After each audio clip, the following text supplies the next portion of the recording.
Buenas tardes con todos. Mi nombre es Will Scott Alveda Rivera, miembro del directorio académico de IDUPC. A nombre del capítulo de Investigación, Desarrollo e Innovación IDUPC, les doy una cordial bienvenida al primer día de nuestro programa iDialogando, un nuevo enfoque concreto en la ingeniería civil. Bueno, el tema de hoy: infraestructura vial en el Perú y nuevos proyectos en la gerencia, a nivel nacional, obviamente. ¿Quién será el ingeniero que nos acompaña el día de hoy? El ingeniero Herbert Zavala, ingeniero civil de la Universidad Nacional Federico Villarreal, magíster en gerencia de proyectos, ingeniería, doctorado en la ingeniería por la Universidad Nacional Federico Villarreal, diplomados en la ESANI Pacífico y creador del software Evalpa. Muchas gracias, ingeniero, por acompañarnos hoy en este conversatorio. Buenas tardes, William. Buenas tardes a todos los jóvenes del grupo estudiantil. Agradecerles la invitación, ¿no? Y bueno, tocar algunos puntos en el sentido de hacia dónde vamos, hacia la ingeniería civil en nuestro país, ¿no? ¿Y por qué estar al tanto de la ingeniería civil en nuestro país? Porque en algunos aspectos tenemos que innovar, porque valgan verdades, en el tema de proyectos de inversión estamos, ¿no?, en una situación, no tal vez entre los primeros, pero sí se están dando las inversiones en nuestro país y en proyectos de infraestructura, y requiere pues de la habilidad, de la inteligencia, del talento de nuestros profesionales para poder concluirlas. No se trata que iniciamos, estamos en proceso, en 5 años lo hacemos, ¿no? Lo que se trata es concluirlo, porque lamentablemente lo que se está dando en el país actualmente se están resolviendo muchos contratos de ejecución de obra, y los responsables vienen de distintos ángulos. Si se está en el sector privado, se responsabiliza al Estado. Si se está en el Estado, se evidencia que se responsabiliza al contratista, al supervisor, ¿no? Hay situaciones en que también es recurrente, la población también está inmersa en que no se pueda concretar los mismos.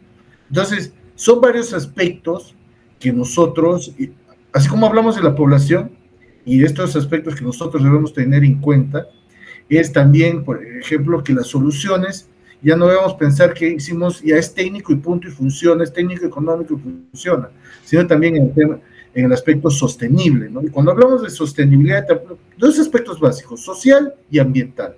Entonces son soluciones pues que no socialmente afecten también a la población, ¿okay? Y que también ambientalmente sean amigables, ¿no? Mitigar, reducir la incidencia. Todo proyecto de infraestructura va a modificar, ¿no? Va a afectar, va a tener algún grado de incidencia en el entorno, pero que buscar minimizarlo, ¿no? No lo tomemos en el sentido de que, ay, oiga, tantas trabas nos ponen, ¿no? Y esto en el mundo ya se está dando. Por ejemplo, países como Francia, si hablamos del aspecto arqueológico, le dan un valor agregado, ¿no? Y la infraestructura que se construye, que se diseña y se ejecuta, al final tiene, pues, en la parte cuando llega a la operación, el usuario disfruta no solamente de la infraestructura, sino puede disfrutar de la arqueología, de lo que alguna vez fue sus monumentos históricos, etcétera, ¿no? Entonces, ¿por qué hago este preámbulo? El tema es, nos falta gestión de proyectos. Esto no es un problema solo de nosotros, o sea, de los peruanos, es un problema latinoamericano y mundial, y tenemos que estar viendo siempre hacia dónde vamos, qué vamos a hacer, qué vamos a mejorar. Y la ingeniería ha ido evolucionando en estos aspectos que les he mencionado anteriormente. Y algo que buscamos es, si sabemos, pues, a veces, vamos a ver, ¿cuáles son los problemas cotidianos que suceden en cualquier proyecto de inversión pública? Y en infraestructura, el gran problema está, oiga, si estoy en la ejecución de obra, no, el expediente está mal. Si estamos en el expediente, no, que el perfil se hizo mal. No, ahora, en el expediente técnico, valgan verdades, estamos nosotros mismos muchas veces, y eso es por la capacidad de los profesionales que llegan a ser funcionarios públicos y plantear cómo deben, a veces se preocupan nada más de, oiga, ¿qué debes cumplir? Pero no plantear, oiga, alternativas para desarrollar mejor los expedientes técnicos. ¿Okay? Y muchas veces se dice, oiga, bajo el terreno no sé qué hay, no puedo ver, no puedo hacer, levantar todo el terreno, hacer una excavación sobre todo el área del terreno para poder ver lo que hay. Es cierto, pero existen otras metodologías, existe la geofísica. Entonces existen los métodos geofísicos, instrumentos geofísicos que nos van a permitir ver a través del terreno y aprender de ello para poder mejorar un expediente técnico. Definitivamente tengamos en cuenta que un expediente técnico no es, como a veces la Contraloría General de la República, en su interpretación arbitraria, y lo manifiesto así, dice estudio definitivo, entonces si es estudio definitivo, está definitivo y ya no hay nada que modificar. No, señor. Es una visión con un alto grado de confiabilidad y hay un margen de error, como la ciencia. En la ciencia y la investigación no es el 100%. Tenemos el grado de confiabilidad y el método científico nos dice, para ser aceptado, cualquier resultado debe tener un grado de confiabilidad mínimo del 95%, con un grado de error de más o menos de 5%. ¿Ok? Entonces, pretendemos, pues, que cuando sean los expedientes técnicos vamos a lograr un grado de confiabilidad del 100%. Eso no existe en ningún lugar del mundo. Pero esto no implica, oigan, que tengamos que mejorar en lo que estamos haciendo para elevar el nivel de confiabilidad. Y hoy en día tenemos, pues, y ahí viene la gestión. Ojo, miren, si está bien, estamos hablando de expediente técnico de la ejecución de una obra, también nos hemos ido a la parte de un perfil, vemos que cada uno cómo va engranado, y eso significa gestionar el proyecto en el ciclo del proyecto y saber gestionar en cada fase de un proyecto. ¿Y gestionar qué significa? El resultado que debemos lograr y ese resultado hacia dónde se va, el camino que va a seguir. Porque, y eso es lo que tenemos hoy en día, ¿no? Por ejemplo, actualmente todo el mundo habla sobre BIM. Y ojo, hablan sobre BIM. Incluso hasta los que enseñan todavía no saben de BIM, ¿no? Porque me hacen muchas consultas, muchos profesionales que han trabajado conmigo y ahora están afuera y ven, pues, cómo llevamos, ¿no? Ya, cómo llevamos la ingeniería. Y la ingeniería no se reduce a decirle a un modelador, a un joven profesional, ¿no? Oye, revise un libro, excúsame la expresión un poco para hacerlo, pero revise un libro, que no puede revisar un libro y solucionarlo. No, señor. Estamos hablando, miren, ahí, ¿y por qué hago este ejemplo? La pérdida y no entender lo que significa trabajo colaborativo. ¿Y qué es el trabajo colaborativo? Que todos los interesados o los integrantes de un equipo de proyecto, modeladores, especialistas, sepamos integrarnos. El responsable de un modelo es del modelo final, como yo lo planteé muchas veces, lo desarrollé en mis proyectos, es el especialista, no el modelador. Para lograr el resultado final, integrar todos los especialistas para lograr el resultado final. ¿Y por qué es esta búsqueda en esta etapa de la metodología BIM? Justamente hacer aquello, no llegar, lo que no se hacía, no llegar todavía a la fase constructiva para empezar a verlo todo cómo se va a integrar, cómo lo vamos a ejecutar, sino verlo preliminarmente. Y aquí viene el punto de diseño y construcción virtual. Muchos piensan, y lamentablemente así también lo ha hecho el Ministerio de Economía y Finanzas, que BIM es gestión de proyectos. BIM no es gestión de proyectos, BIM es gestión de la información. BIM es una parte importante de la gestión de proyectos. ¿Sí? Y la gestión de proyecto hacia donde vamos, si bien vamos a usar la guía del PMBOK, ¿no? Establecida por el Instituto de Gestión de Proyectos, PMI, pero para monitorear, realizar el seguimiento de un proyecto, tenemos lo que hoy en día se conoce como el BDC, o Diseño y Construcción Virtual, donde nos da 3 componentes y uno de esos componentes es el BIM. El otro componente es conocer los procesos o flujos de trabajo de lo que estamos desarrollando. Y esos dos, integrarlos en una sesión AIS.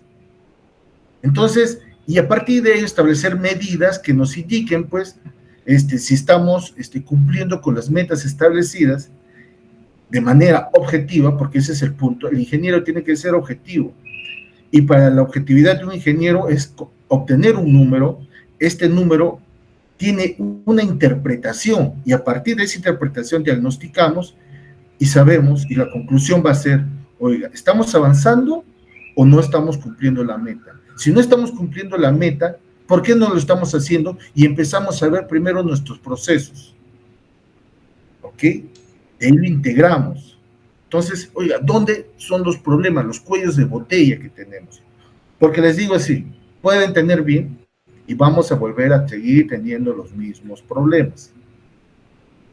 Porque como antes se hacía plantillas en CAD, va a haber también sus librerías en BIM. Pero si no nos sentamos todos a integrar y se deja una o dos personitas que definan ahí, simplemente no va a ser lo que el proyecto necesite, no refleja lo que el proyecto necesita. Entonces, aspectos como ellos no se visualizan. ¿Ya? Y esto que nos va a permitir, ¿por qué ir hacia la gestión de proyectos? Estas tendencias que se van. Recuerden, somos profesionales y cuando se habla de profesional y de que tenemos conocimiento y que vamos a la universidad, no es un argumento, discúlpenme la expresión, pero no es un argumento de media caña, cuando solamente queremos refutar cuando alguien no está de acuerdo con nuestro argumento. No es para eso. Decimos que somos hombres de ciencia justamente para aportar y aplicarlo a lo que sucede en nuestra realidad y lo que necesitamos en nuestra profesión. Uno de los grandes problemas, tú puedes haber estudiado en Marte, pero si no sabes aplicar el conocimiento, simplemente tienes acumulado ese conocimiento como cualquier otra persona. El gran problema es aplicar el conocimiento. Como hombres de ciencia les manifiesto, como profesionales que somos, y ustedes que van a ser profesionales, es pues que entendemos que el conocimiento mejora, no está definido. La ciencia, ¿qué nos dice? La ciencia, siglo a siglo, va mejorando, no está definido, ¿no?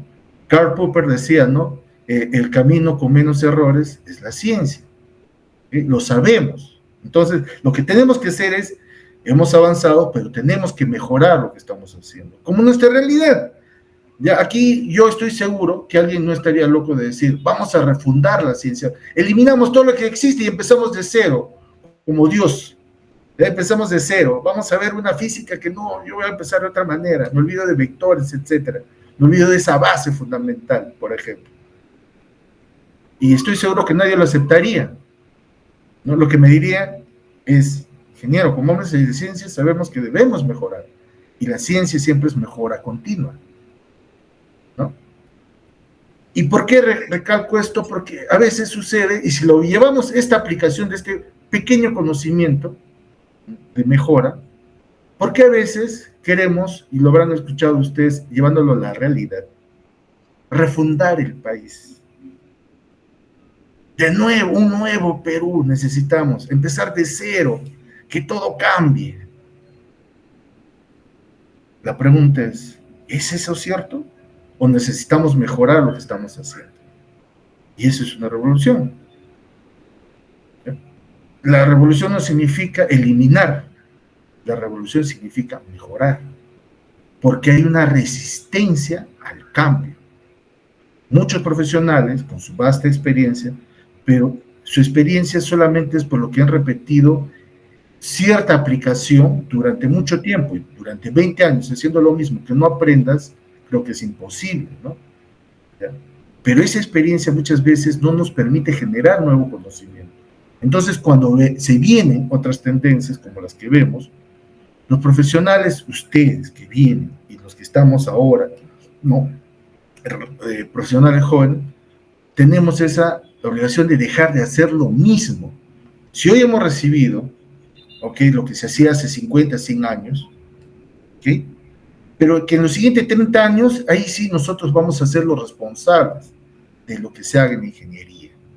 De eso se trata, y eso es revolucionar. Eso es mejorar, porque cuando uno mejora, cambia la percepción, cambia el sentir de vida y cambian las metas. Las metas empiezan a ser más altas. Entonces, eso lo hace interesante y esa es nuestra responsabilidad. Y es por eso que cuando alguien nos dice que en gestión de proyectos ya está todo dicho, no es cierto. Hay mucha falencia.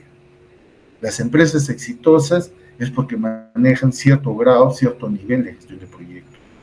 Y hay que ser Y algo que les digo, ¿no? Es en gestión de proyectos, no es pensar que yo ya soy el jefe, soy el gerente, el director de proyecto y solamente es un tema de que mando y punto. No. Si tú no sabes nada, ¿qué vas a mandar? Si tú no sabes lo que se debe hacer, ¿qué vas a ordenar hacer? Por eso hay algo interesante en la ingeniería civil, lo aprendí desde muy joven cuando era técnico de laboratorio, hasta en lo más pequeño que se hacía tenías que hacer gestión.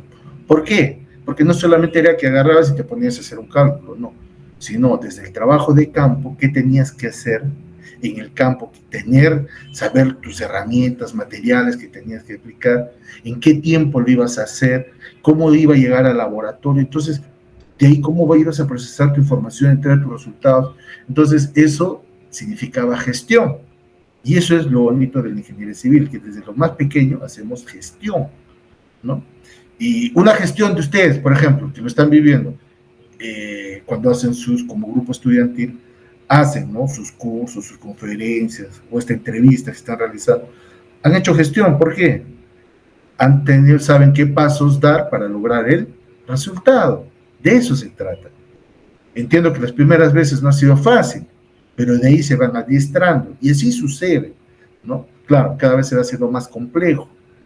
Entonces, de lo que se trata y de lo que debemos ir en el país, y ojo, ponernos, estamos en la gran oportunidad, lo indico, a veces entre peruanos queremos decirnos, que sabemos uno más que el otro, pero cuando salimos afuera, a veces cuando jugamos fútbol en la Copa Libertadores, ¿no?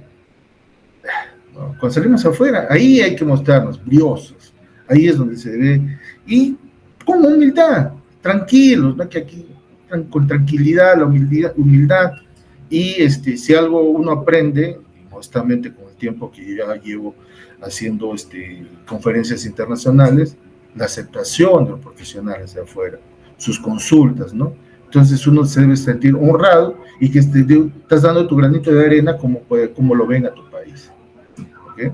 Entonces, en ese sentido, mis estimados jóvenes, va la tendencia en gestión de proyectos. No pensemos no a lo que hemos en BIM, hay que hacerlo bien, pero tenemos que pensar también en la gestión de proyectos y viendo el diseño y construcción virtual, porque eso es lo que tenemos ahora, tenemos toda la tecnología para hacerlo. ¿Y cuál es esa tendencia? ¿Cuándo empieza la construcción de una obra? ¿Cómo cambia? Muchas veces para todos la construcción de una obra pues iniciaba cuando se terminaba el expediente técnico, licitabas y había un contratista ganador. Pero no es así ahora. ¿Cuál es la tendencia? Que la construcción de una obra empieza cuando ya tú tienes todas las soluciones propuestas en el expediente técnico, se diseñan, se modelan y a partir de allí se empieza a verificar la constructibilidad. ¿Y quiénes deben participar en la constructibilidad? Ya no solamente es el consultor, sino el consultor o proyectista, contratista, sus proveedores, subcontratistas. Pero lamentablemente nuestra ley, y eso es así, nuestra ley no se adapta a eso, nuestra ley de contrataciones del Estado no nos permite manejar de esa manera. Y esa es la gran valla que tenemos. Eso es entender nuestra realidad. Entonces, no ponernos en este caso, habría que modificarla, ver cómo la establecemos, ¿no? ¿Ya? Para poder superar este punto, ¿no? Este punto crucial que mientras muchos están bien por aquí, construcción por... Oiga, pero este punto, ¿quién lo está viendo? ¿Quién discute sobre esto? Lo he propuesto, he planteado algunas alternativas, ¿ok? De cómo se debería desarrollar, porque en el corto plazo sería la forma más práctica e inmediata de hacerlo, de pasar un expediente a la ejecución de una obra, y dar esos pasos que también los otros países están ahí, ¿no? Y mostrarnos a los peruanos que podemos hacerlo, ¿no? Eso es nuestra gran oportunidad que tenemos. Sí, justamente todo lo que usted menciona, ¿no? Ya que todo depende prácticamente desde que partir de una perspectiva. Y ya valga recordar que en una conferencia que tuvimos con usted, igualmente aquí en el capítulo, mencionó esto sobre el BIM en la infraestructura vial. Pero a mí eso también mencionó algo, que no podemos quedar ya solo con, por ejemplo, al inicio de toda obra, con el CAD. Ya eso prácticamente quedó obsoleto, ¿no? Ahora estamos pasando a una era más moderna, más digital. Ya no necesitamos tanto CADistas, necesitamos más modeladores, ¿no? Que adapten el diseño ya a un formato de la realidad. Y ahí uno puede apreciar adecuadamente cómo es que va a quedar la obra a fin, ¿no? Y seguir generando posibles soluciones ya con este nuevo formato. Así es, como ves, todo conocimiento es primero, cuando hablamos de investigación y la investigación está en todo lugar. ¿Qué significa la investigación? Sabemos los problemas que tenemos, sabemos los problemas, sabemos qué falta mejorar, ¿ok? ¿Qué falta mejorar? Entonces, eso significa que hay que investigar para darle una solución. Eso es la investigación aplicada.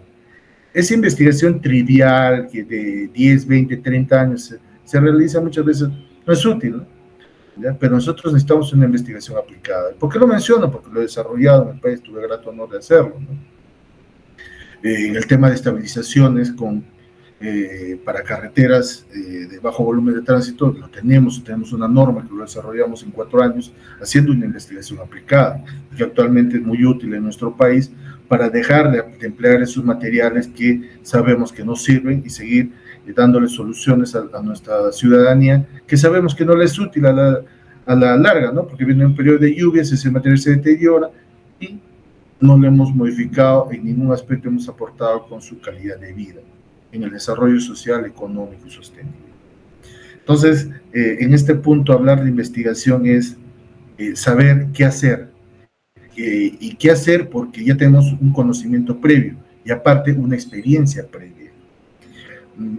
Muchas veces refiero, ¿no? ¿Quién te puede hablar? Porque a veces cuando se dice sobre esto, muchos piensan, no, yo tengo tantos años y como soy ingeniero civil puedo hablar de todo. No, no es cierto.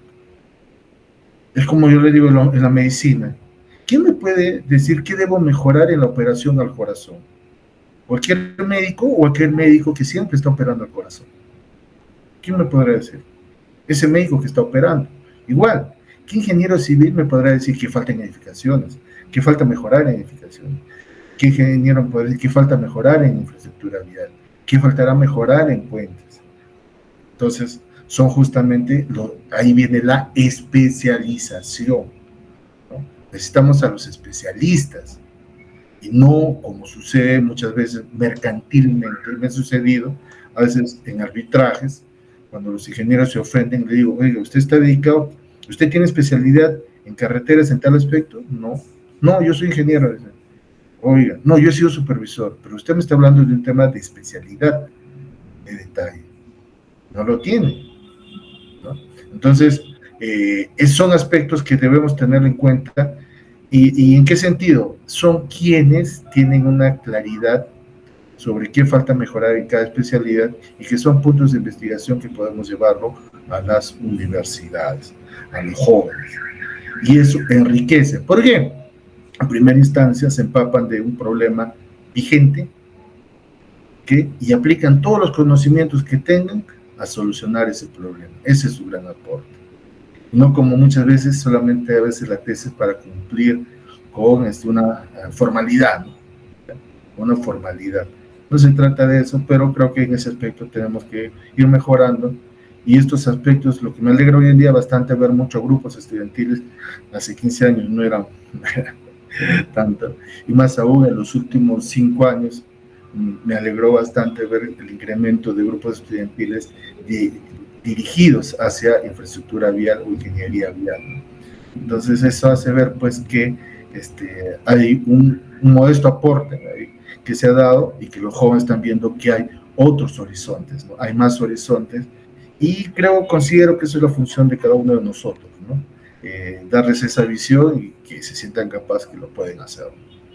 Si cuentan o consideran el aporte, apoyo de algún profesional, cuando se solicite, la modestia de participar y darles ese norte.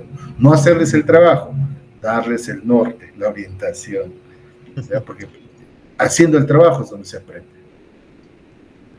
Exactamente como usted dice, ingeniero. Claro, hace 10 años uno conocería poco que los capítulos de más veteranos, ¿no? Que se tiene, CI, entre otros, pero en la actualidad sí se tiene una gran participación de esto. el número de capítulos ha ascendido en estos últimos años. Y ahora lo que último que menciono, ¿no? Que esta prácticamente la resolución de problemas en la ingeniería que tenemos ya no solo va a depender de la investigación, sino también se puede tomar en cuenta otras investigaciones, tanto en el extranjero como uno que otro artículo subido. Mencionó sobre Francia, ¿no? Que tiene una restricción al tema de la construcción vial y en caso de toparse con, ¿no?, restos arqueológicos. En el caso de Perú, claro, en la ley todavía no está escrita, no está impartida tanto eso, pero ya se puede tener una apreciación. Recuerdo hace un par de meses que en una obra de expansión de saneamiento de Sedapal, me parece que fue en Trujillo, se realizó estas excavaciones y se toparon, ¿no?, con estos vestigios y análisis que había antigua civilización, me parece. ¿Qué se hizo? Evidentemente la obra se paralizó durante un tiempo y realizaron este traslado y me parece que un cambio de ruta sobre el tema de las tuberías hicieron, pero ya, tal vez sea mínimo, pero como que ya se está viendo esta pequeña influencia, este pequeño cambio que hay, ¿no? En la Claro, resolución. claro, y para que no suceda digo, los métodos de estudio, ¿no? ¿Ok? Y hoy en día lo tenemos. Yo no, a veces, y aquí va la reticencia, así como la resistencia a aprender bien rápidamente, la resistencia de aprender gestión de proyectos, la resistencia a implementar nuevos métodos de investigación de campo, de trabajos de campo, usar un GPR, un georradar de penetración, para poder ver qué hay sobre el área donde vamos a ejecutar la obra. Y el GPR, pues ahí tiene un sinnúmero de aplicaciones, como vemos, desde identificar si hay vestigios arqueológicos, identificar interferencias subterráneas, tuberías de desagüe, de agua, ¿no? Entonces, problemas recurrentes. La pregunta es, ¿por qué seguimos con lo mismo? Y si vemos todos los expedientes desde hace 15 años, todos tienen el mismo problema. ¿Y qué hemos hecho por solucionarlo? La resistencia, porque ya la resistencia, a aprender, ¿no? Estamos cómodos con lo que han aprendido, no por ciencia, sino por la fuerza de los años. Eso hay que tenerlo clarísimo. Los jóvenes y los que no deben, su meta no debe ser, su aspiración no debe ser a decir, yo tengo 20 años de especialista, tengo 30 años de especialista, como si con ese argumento sería válido para no poderle refutar nada. Lo único, ¿no?, que significa eso es peso, es decir, mientras más peso, más volumen, no. La pregunta es, entonces, ¿por qué con esos 20 años o 30 años de experiencia no hemos modificado cómo se hacen los estudios? No hemos mejorado cómo se hacen los estudios. ¿Por qué no revolucionamos en eso? ¿Por qué seguimos con los mismos problemas? Y cuando se les plantea, simplemente algunos salen con un argumento, o critican, o dicen, no me convence, ¿no? Entonces, y la pregunta, ya no te convence, pero ¿qué haces? ¿Qué propones? ¿Qué estás haciendo? ¿Cuál es tu aporte como profesional? ¿No? Entonces, ese debe ser la aspiración de nuestros jóvenes, darles eso, ¿no? Que hay mucho por hacer, y eso es bueno, porque si no hubiera problemas que solucionar, creo que no habría oportunidad para desarrollarse y crecer. Y eso es lo que a cada uno le va a ir marcando hitos en su carrera y el aporte que va dando, ¿no? Así como vemos en los jugadores, todos los jugadores de fútbol, cada uno ha tenido sus etapas y nosotros como llegan a un nivel igual. Los profesionales también, cada uno empieza a jugar sus partidos y llegar a un nivel, van quemando sus etapas, de eso no se olviden. Y para llegar a gestión de proyectos hay que saber a quemar etapas y sabremos cómo llegar a gestionar proyectos. Y ahí pues entenderemos entonces si bien hay un cierto manejo en gestión de proyectos, pero no se puede decir que tenemos una gestión de proyectos debidamente dada, ¿no? Tanto en el privado como en el estatal. ¿Okay? No, en el privado se hace más, no es tan cierto. ¿Okay? No es tan cierto, hay que moverse. Al menos conozco todos eh, ambos he podido participar en ambos equipos. Claro, evidentemente como usted menciona, ¿no? Ahora, ingeniero, ¿Qué usted me diría con respecto a la aplicación de gerencia de proyectos al inicio de una construcción vial, pero con los participantes? Por ejemplo, el uso de los drones y la modelación de la vía en vivo, antes de una construcción. A ver, te voy a conversar de un tema práctico que realicé. Uno de los grandes problemas de ingeniería es que tu solución se adapte al terreno. Eso, eso es en cualquier área. Si tu solución no se adapta al terreno, simplemente, oiga, has hecho cualquier cosa, ¿sí? Y va a haber muchas modificaciones. Antes, con la topografía convencional, solamente teníamos referenciado nuestros puntos y líneas. Y entre estos puntos y líneas, todo era un espacio blanco. Aquí ya ves cuando se hacía con papel canson. Con el CAD, un fondo negro. Punto. No había más información. ¿Sí? Pero hoy, empleando los drones, me dan esa información que yo no podía antes levantar. Pero, uno, tenerlo en planta, ortofoto, ¿sí?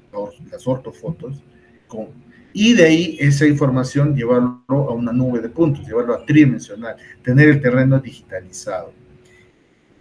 Los cuidados que hay que tener ahí es básicamente la precisión. Muchos se dejan, a ver, hay, como le digo, mucho mercantilismo, ¿no? Hay que vender, vender, vender, ¿ya? Pero la precisión es importante, porque recuerden, la ingeniería, ¿qué es? Precisión. Entonces, cuando se hace el levantamiento del terreno, solamente con el dron no es suficiente, porque hay drones que en la vertical, en Z, solamente en la cota, te dan pues una precisión de 50 centímetros. ¿Y de qué me sirve 50 centímetros de precisión? Pregunto, para una ingeniería de detalle. No sirve de nada. ¿Ya? Otro ejemplo que les voy a poner, con drones, levantar el IRI con drones. Levantar el IRI con drones. Yo he visto artículos publicados. Y, oiga, y yo la primera pregunta que le hice al que justamente hacía ese tema, ¿y cuál es tu precisión? Le dije. Nunca me respondió. Y no quiso responderme y me evadió la respuesta. Porque le dije, ¿sabes cómo se mide un IRI? Ah, no, sí, se puede. Y este es un problema no nacional, internacional. Me ha pasado con paraguayos, bolivianos, etcétera. ¿Ya? Le digo, el IRI se mide a la décima o centésima de milímetro. Ojo, centésima o décima de milímetro. Con un dron, con una precisión de 45 centímetros, lograrás esa precisión para hacer el perfil longitudinal y medir el IRI. ¿Cuál es la respuesta? ¿Qué me dirías, William? Evidentemente la diferencia es enorme. Pero, Exacto. Pero a veces, y sucede, vas a ver, hay varios artículos publicados. Varios artículos, y es tú miras, ¿no? Te percatas justamente, y a eso vamos, ¿no? La investigación. Hay que investigar, pero el tema es para que sea útil, no cree confusión. ¿Okay? Y esto nosotros lo aprendimos a la mala, ¿no? Porque nos dejamos guiar primero, no pongan sus puntos y pasen el dron hace todo, y cuando nos dimos cuenta nos pusimos a trabajar nuestros diseños sobre el terreno digital, incluso en las ortofotos, y no calzaba nada. Tuvimos que volver a hacer el trabajo y manejamos nuestra topografía convencional, levantamos con el dron y tuvimos una enorme información que nos ayudó muchísimo en el proyecto. Yo seguro que habrá sus errores, pero mínimos frente a lo que convencionalmente sería. Entonces, es eso lo que debemos tener en cuenta con las tecnologías. No pensar que ya reemplazaste, ¿sí? Sino que se complementan. Es como hablaba hace un rato sobre el georradar de penetración. ¿Que vas a dejar de hacer tus calicatas? No, pero sí podrás hacer menos calicatas y calibras con el georradar y podrá darte las características del tipo de suelo que subyace y su probable resistencia. Entonces tú ya tienes esas referencias. Eso es lo que hay que tener en cuenta entre el conocimiento y la tecnología. El fundamento de las cosas no se pierde. La tecnología nos ayuda a mejorar lo que hacemos, pero no reemplaza el fundamento. claro, evidentemente como ustedes mencionan, ¿no? Es bien, bien claro la referencia que ustedes hacen. El uso del dron tal vez sea una novedad ahorita, ¿no? En esta última década, pero, como bien menciona, no ha sido todavía una solución a lo que es medición de terreno. Nos habló de esta diferencia, ¿no? De 45 centímetros de precisión a comparación de la milésima o décima que se tiene. Evidentemente, es largo aún el camino que recorrer, pero ya se tiene como que ese avance, ¿sí? Ahora, Así, ingeniero, y en ese avance, William, pero es que te corta, en ese avance está pues justamente nosotros, porque se supone que los que hacen tecnología muchas veces no son ingenieros civiles, cuentan con la participación en su equipo de ingenieros civiles, y es ahí donde uno aporta. Yo he asesorado en equipos tecnológicos, ¿ve? Y en el Perú se ha implementado, se ha hecho, hay una empresa peruana, HV, que tiene su perfilómetro multiláser, y en su momento lo hizo para, quería hacer, medir simultáneamente IRI, eh, macrotextura, microtextura y el agüellamiento.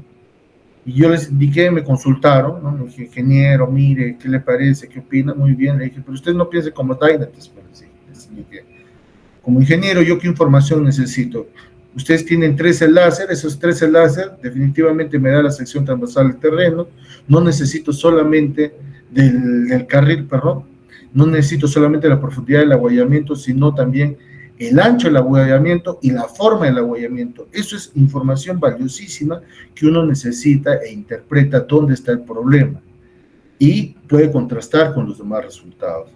Y es así, pues, que hasta ahora es el único equipo que te da justamente estos tres parámetros y que mientras Dynates te sigue dando tu profundidad de agüellamiento cuando no es el único fin que se busca, cuando mides un agüellamiento. Entonces, tener un equipo de estas características es ahí como uno aporta, ¿no? Con su conocimiento para poder tener una mejor tecnología. Y no que la tecnología nos quiera llevar de las narices hacia donde puede hacer la tecnología. La tecnología puede hacer más. Entonces nosotros debemos exigir que la tecnología haga más. ¿Ya? Es como en IRI. Cuando se mide IRI, y hago mucho esta referencia, hay que medir las dos huellas. Porque el usuario, cuando tú vas en un vehículo, sientes las vibraciones solamente de una huella o de ambas huellas. ¿Qué me dices, William? de las varias. ¿No? De ambas huellas, ¿sí? Ujú. No es que te sentaste a la derecha o te sentaste a la izquierda, sientes la vibración en toda la unidad, en toda la móvil, ¿sí? Entonces, lamentablemente, cuando los equipos de medición van a realizar el levantamiento del perfil longitudinal, hay que hacerlo simultáneamente en ambas huellas.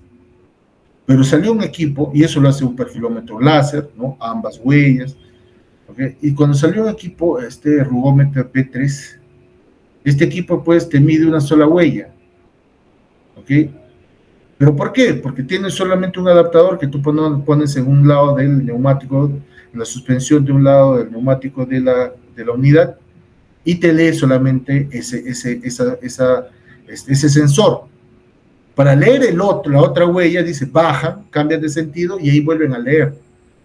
4 errores ahí que te voy a mencionar. El primero, cuando tú mides el IRI, cambia por sentido. No es, el valor de un IRI no es el mismo por sentido. ¿Ok? ¿Ya? En primera instancia. Cuando el usuario viaja, siente los dos. El otro es cuando hacemos la medición del IRI, se hace cada 100 metros. Entonces, las longitudes deben ser las mismas tanto para una huella izquierda como para una huella derecha.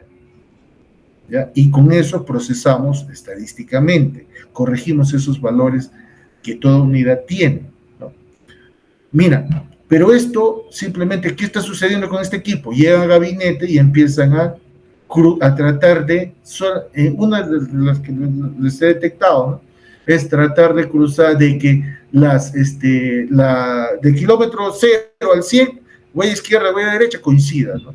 Y si tú sigues avanzando, no coinciden. A veces hay desplazamientos de 20, 30 metros, 50 metros. Entonces, imagínate qué resultado tenemos. Es un valor que me referencia. Si fuera tu paciente, el diagnóstico que tienes para tu paciente, ¿sería acertado o tiene un alto error, un alto grado de error? Tanto grave error, evidentemente. Exacto. Entonces, ¿pero qué se está haciendo con este equipo? Induce a que usar este equipo ya aceptando sus limitaciones, esta tecnología. Pero no es así.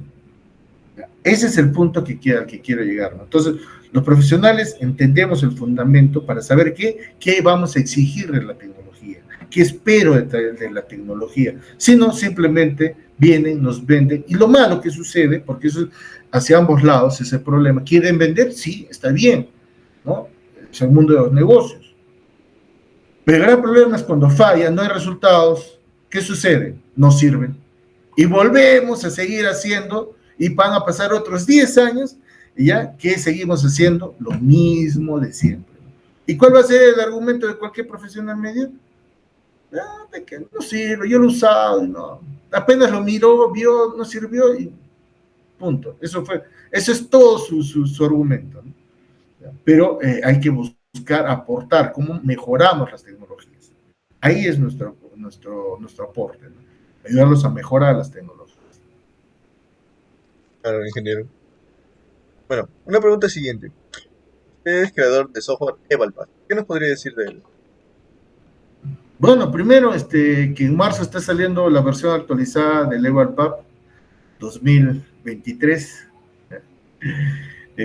para carpetas asfálticas, para superficie asfáltica, para superficie rígida, ¿no? De concreto hidráulico, con otras novedades más. La versión va a ser web, va a tener una licencia, ¿no? Para estudiantes, profesionales, y con varias novedades de aplicación, mucho más porque uno conoce lo que hay que hacer en el día a día. Entonces, ¿y por qué la importancia de este tipo de herramientas? Porque uno no debe, ya esa era cuando decían, el ingeniero es el mejor calculista, ya pasó, eso ya no hay. Ya no es esa aspiración.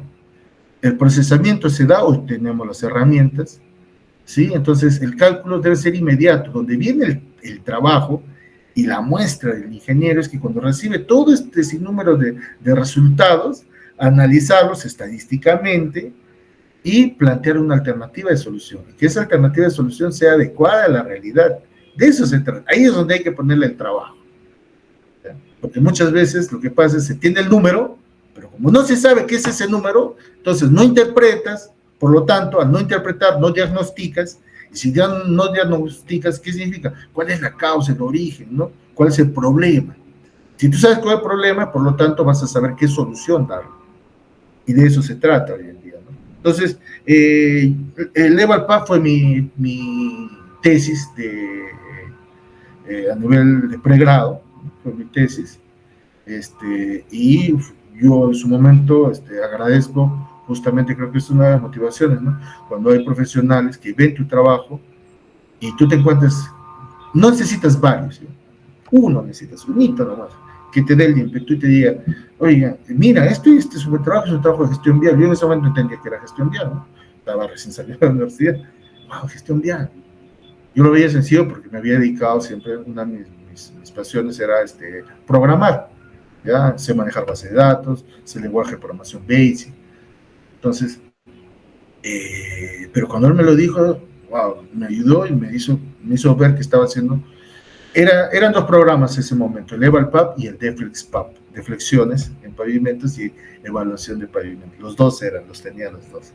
Los dos fueron a mi tesis. El DeflexPAP se me perdió en el tiempo, pero el que quedó fue el Evalpath, ¿no? Y si no lo conocerían también el DeflexPAP. Entonces, ¿qué quiero decirles con esto? Que ahí entendí, ¿no? Que así como en la programación, yo no digo que soy un programador y que puedo reemplazar a un programador, no me atrevo.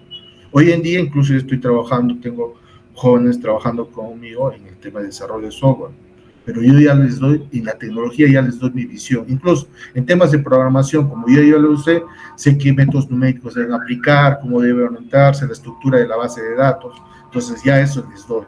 Entonces ellos que se encargan aquellos detalles que yo ya no es mi, no soy un ingeniero de sistemas, ¿no? ¿Okay? Ya no me meto ahí, pero sí hay un nivel donde tenemos que la tecnología lo debe llevar para que lo use un ingeniero civil especializado en pavimentos. Entonces, para eso. Y ese es el EVALPAP y bueno, también me ha abierto muchas puertas internacionalmente, entonces ya conocido el software, me escriben mucho y les he dicho, pues, les he indicado, ¿no? Que y algo que hay que valorarnos es apoyarnos, ¿no? La investigación, algo que a mí me decían de joven, ¿no? La investigación no paga, me decían, ¿no? ¿Ya? Yo puedo decir hoy en día, no es que no pague, pero sí, cuando te guardas un trabajo, ¿quién lo ve?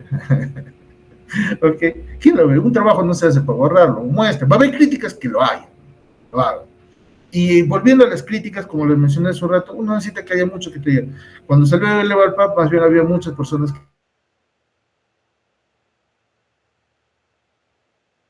que se opusieron y decían, pero ¿por qué no evalúan si tienen la capacidad, son ingenieros? ¿Por qué no lo evalúan y ven cuáles son sus posibles problemas que tengan? ¿No? Entonces se dice, oiga, objetivamente, y corregir esto. Pero lamentablemente ahí uno aprende y entiende y empiezas a conocer la realidad de profesionales también. Entonces, hubo dos ingenieros que después le vieron, evaluaron y salió adelante y dijeron, y cuando salió adelante hubo jóvenes, ¿no? Que se tomaron, ingeniero, hubo una corrección que hicimos en el año 2012 por una falla, de por lo demás se tomaron el tiempo de compararlo, y para mí fue gratificante, ¿no?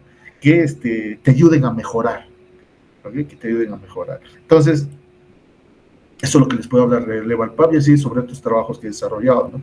Como el documento técnico de soluciones básicas, que también está publicado en la página web del MTC, o el tema de suelos tropicales, que todavía falta, hay un temor, pero yo creo que en 1 o 2 años, si como universidad, empresa, ¿no? Entidad, y que ahorita lo hacemos, en 1 o 2 años tenemos un buen manual para construir carreteras en la selva baja y en la Amazonía de nuestro país, y un referente en aquellas zonas de nuestro país, costa y sierra, donde no predominen suelos gravosos. Tendríamos otra alternativa más para mejorar y desarrollarnos y dejar de seguir haciendo lo mismo. Entonces, eso es lo que la investigación que uno siempre ha realizado. Muchas gracias, ingeniero.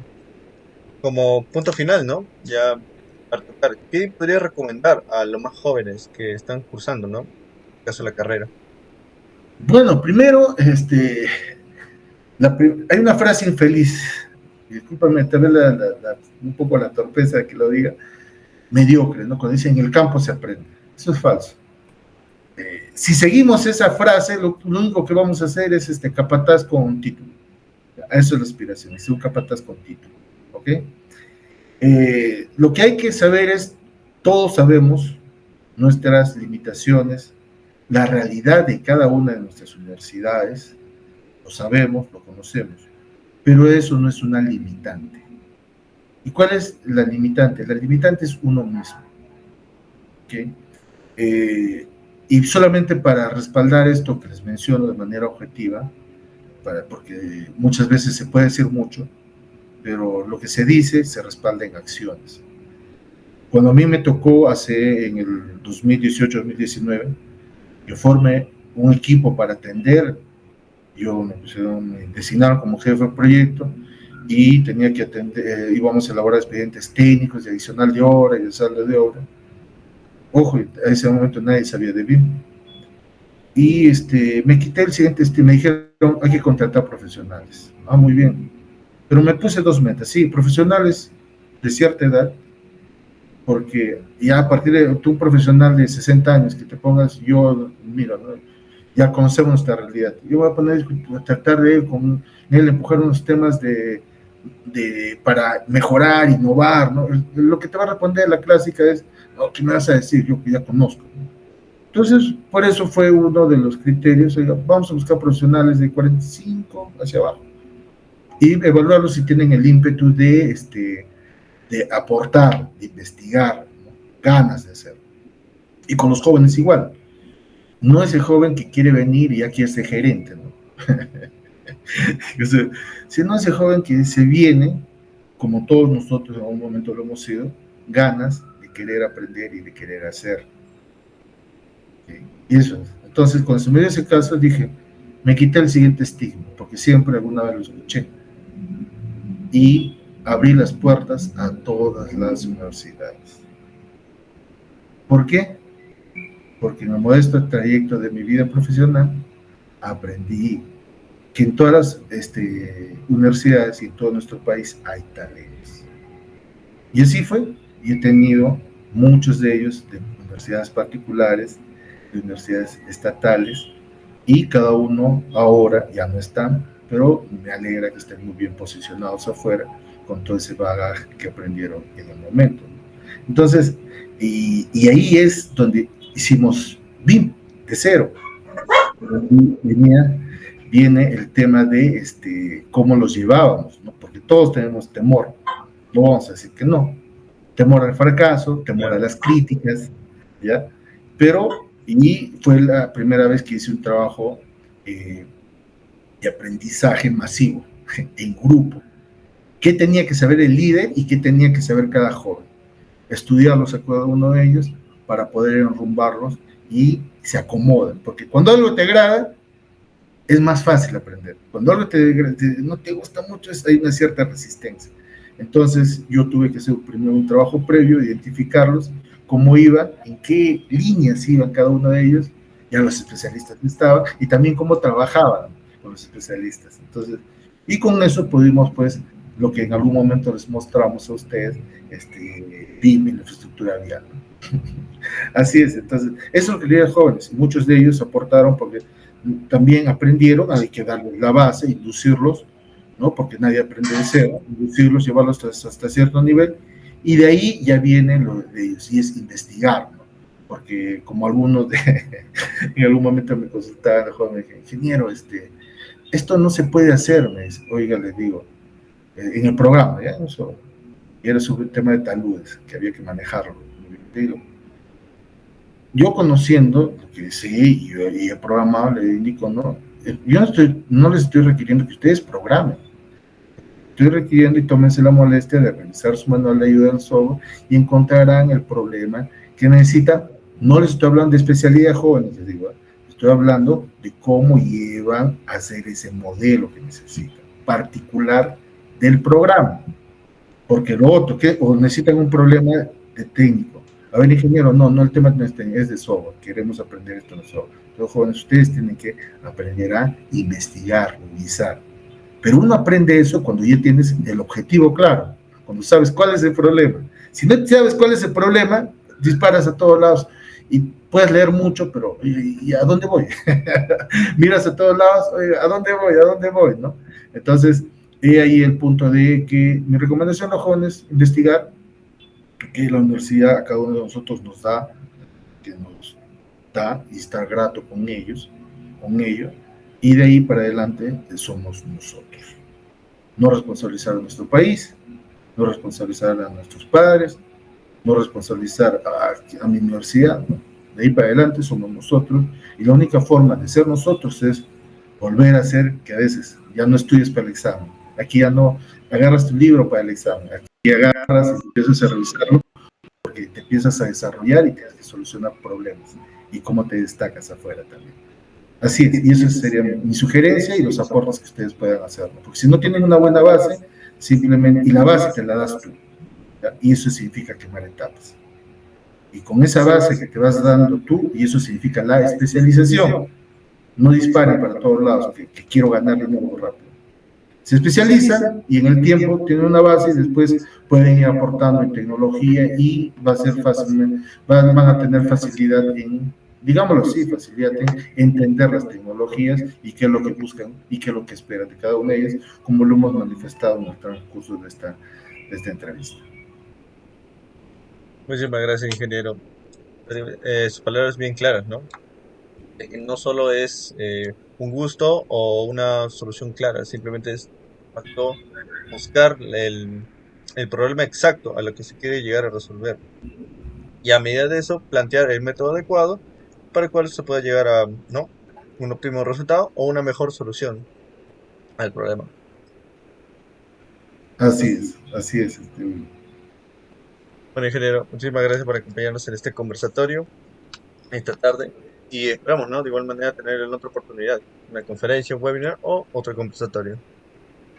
Ok, listo, William, agradecerles la invitación, siempre llanos a comentar lo último que estemos haciendo y que espero que de aquí a un tiempo sean ustedes los que me comenten lo último que estén haciendo. Así que así es la vida y les deseo a cada uno de ustedes lo mejor a través de esta entrevista y bueno, pues nuestro país nos espera, nuestro país nos espera. Gracias. Efectivamente, ingeniero. Muchísimas gracias. Informar a todos que por favor nos sigan en nuestras redes sociales del capítulo IDIUPC oficial. Estamos en YouTube, LinkedIn, TikTok y Facebook. Muchísimas gracias a todos. Muchas gracias, ingeniero.